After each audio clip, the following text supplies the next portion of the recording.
இதற்கு முதல் 2 தரம் பத்தி எறிந்ததாகவும் இவ்வாறு நூத்ததாகவும் ஒரு சிலர் இவ்வாறு எரிக்கின்றார்கள் என்று ஊழியர்கள் பக்கத்தில் இருந்து குறையை கூறினார்கள். அதே நேரம் இவ்வாறான குப்பை மேடுகளில் மீத்தேன் வாயுகள் உருவாகுவது வளமை, அவ்வாறாக நடந்திருக்கலாம். ஏனென்றால் இந்த தீக்களை குப்பை மேடுகளை பராமரிக்க வேண்டியது யாழ் மாநகர சபையுடைய பொறுப்பு. ஏனென்றால் யாழ் மாநகர சபை அதிகளவான வருமானங்கள் ஈட்டுகின்றன. ஆனால் இன்றைக்கு யாழ் மாநகர சபை மெம்பர்கள் தெரிவு செய்யப்பட்டனர்கள். இங்கே ஒரு சிலர் வந்திருந்தார்கள். ஆனால் இதற்காகவும் கதைக்க வேண்டிய உறுப்பினர்களுக்கு கூட நேரம் ஒதுக்கப்படுவதில்லை என்று ஒரு சிலர் குறை கூறினார்கள். இன்றைக்கு தீயணைப்பு படையினர்கள் இந்த இடத்துக்கு வருகை தந்திருக்கிறார்கள். அவர்கள் கூறினார்கள் தமது வாகனம் பழுதடைந்துள்ளது என்று. அதே நேரம் ஒரு வாகனம் விபத்து ஏற்பட்டிருக்கிறது, 2 வாகனம் இருக்கிறது என்று 2 வாகனமும் பழுதாகி இருக்கின்றது. அவ்வாறு என்றால் யாழ் நகரில் ஒரு கட்டிடம் ஒன்று தீப்பற்றி எரியுமாக இருந்தால் அதை நூற்பதற்கு யாரிடம் செல்வது? யாழ் மாநகர சபைக்கு வரிப்பணம் கட்டுகின்றார்கள் அனைத்து கடையினர்களும். அங்கே தெரிவு செய்யப்பட்ட உறுப்பினர்கள் மேயர்கள் இந்த இடத்துக்கு வருகை தந்திருக்க வேண்டும், மேயர் வரவில்லை. இவ்வாறான நிலையில் எதிர்வரும் காலத்தில் இவ்வாறான அநாகரிகமான உறுப்பினர்கள் மேயர்கள் கண்டிப்பாக இந்த இடத்துக்கு கள விஜயம் செய்து பார்த்தால்தான் இங்கே இருக்கும் பிரச்சனைகள், இங்கே வேலை செய்யும் ஊழியர்களின் பிரச்சனைகளை நிவர்த்தி செய்யலாம். ஏனென்றால் இங்கே வரும்போது தீயணைப்பு படையினர் சொன்ன 18 பேர் எங்களுக்கு காடர்கள் என்று. ஆனால் எங்களுக்கு தெரியும் இந்த 18 பேருமே இந்த யாழ்ப்பாணத்தை பராமரிப்பதற்கு, தீயணைப்பை பராமரிப்பதற்கு போதுமானதாக இருக்கும் என்று நான் நம்பவில்லை. அவர்களது வாகனங்களை திருத்துவதற்கு இந்த அதிகாரிகள் நடவடிக்கை எடுத்திருக்கிறார்களா? நாங்கள் நாளைய தினம் இது தொடர்பாக அவர்களிடம் கேட்போம்.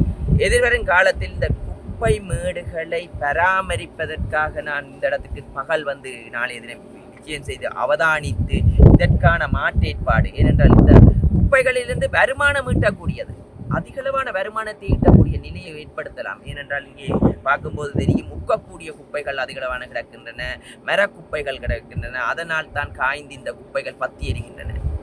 அதனால் இதிலிருந்து உரம் தயாரிக்கக்கூடிய ஒரு நிலையை மாற்றேற்பாடுதை ஏற்படுத்துவதற்கு எமது அரசாங்கம் என்ற ரீதியிலும் இந்த பிரதேசத்தை பராமரிக்க வேண்டிய பொறுப்பு இருக்கிறது. அதனால் எதிர்வரும் காலத்தில் இதற்கான பிளானை தயாரித்து இந்த மாநகர சபை கூடாகவும் நடைமுறைப்படுத்தி இந்த குப்பை மேடுகளை அழகாகவும் இந்த பிரதேசத்துக்கு பாதுகாப்பானதாக இருக்க வேண்டும் என்று கூறுகிறேன். ஏனென்றால் இந்த பிரதேசத்தை பாதுகாக்க வேண்டிய பொறுப்பு எம்மிடம் இருக்கிறது. குப்பை மேடுகளை சிறப்பாக அவதானிக்க வேண்டும். ஏனென்றால் நாளுக்கு நாள் இவ்வாறான குப்பைகள் அதிகரித்து கொண்டே இருக்கின்றன.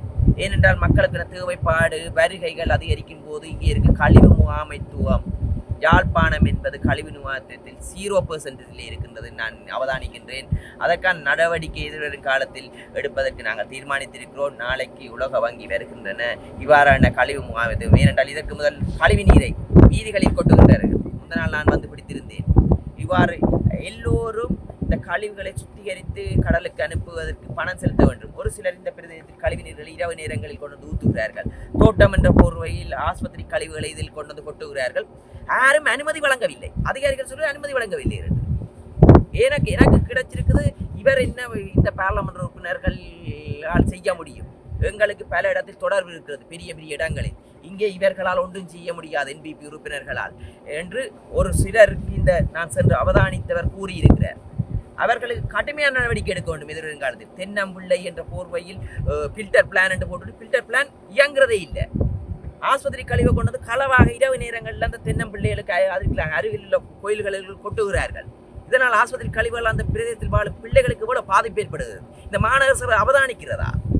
பிஹெச்சி அவதானிக்கிறார்களா? நான் பிடித்து கொடுத்த இதற்கு எதிராகவும் பிடித்து மானிப்பா போலீசிடம் ஒப்படைத்திருந்தேன். அதற்கு என்ன நடந்தது என்று தெரியாது. நீதிமன்றத்துக்கு ஒப்படைத்தார்களா என்று தெரியவில்லை. பிஹெச்ஏ சொல்றார் அந்த நீரை பரிசோதிக்க முடியாது என்று இவ்வாறு கூறுறார். ஆனால் நான் அதற்கு எதிராக போலீசார்கள் நடவடிக்கை எடுக்காட்டால் இதற்கு எதிராக போலீசாருக்கும் எதிராகவும் நீதிமன்றம் கொண்டு செல்வதற்கு நடவடிக்கை எடுக்கிறேன். ஏனென்றால் இன்னும் நீதிமன்றத்துக்கு அந்த பிடித்துக் கொடுத்தது இன்னும் நீதிமன்றத்துக்கு செல்லவில்லை என்று நான் நினைக்கின்றேன்.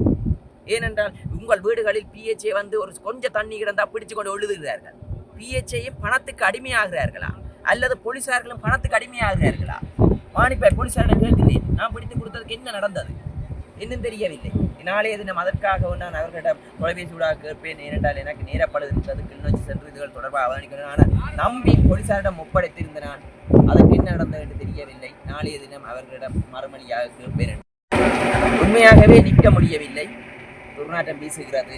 குப்பைகள் பத்தி எரியும் ஒரு புகை மண்டலமாக இருக்கின்றன. எதிர்வரும் காலத்தில் இதை சிறந்த முறையில் ஏற்படுத்தும். ஏனென்றால் இந்த பிரதேசத்தில் வாழ்பவர்களும் மனிதர்களே, எமது உடன்பிறப்புகளே. அதனால் இந்த பிரதேசத்தை உணர்ந்து இந்த பிரதேச மக்களை முன்னேற்றுகிற சுத்தமான காற்றை சுவாசிக்கக்கூடிய பிரதேசமாக மாற்ற வேண்டிய பொறுப்பு இருக்கிறது. உலகத்தில் குப்பைகளை எவ்வளவு கழிவுகளை வியாபாரமாக்குகின்றது. சிங்கப்பூர்ல, வெளிநாடுகள்ல குப்பைகளை வியாபாரம். இந்த வியாபார மூலக்கூறுகளை கண்டுபிடிக்கும் போது மாநகர சபை இன்னும் வருமானம் ஈட்டக்கூடிய நிறுவனமாக மாறும் என்று கூறுகிறேன். எம்மிடம் இந்த மாநகர சபை அதிகாரம் கிடைத்திருந்தால் இதை சிறந்த முறையில் கையாண்டிருக்க முடியும் என்று நினைக்கின்றேன். இன்றைக்கு கிடைத்தவர் கதைக்கக்கூட, இன்றைக்கு அங்கே உறுப்பினர்களை கதைக்கக்கூட, இயக்குவதற்கு கூட கதைக்கக்கூட விடுகிறார்கள் என்று உறுப்பினர்களை கூறுகிறார்கள்.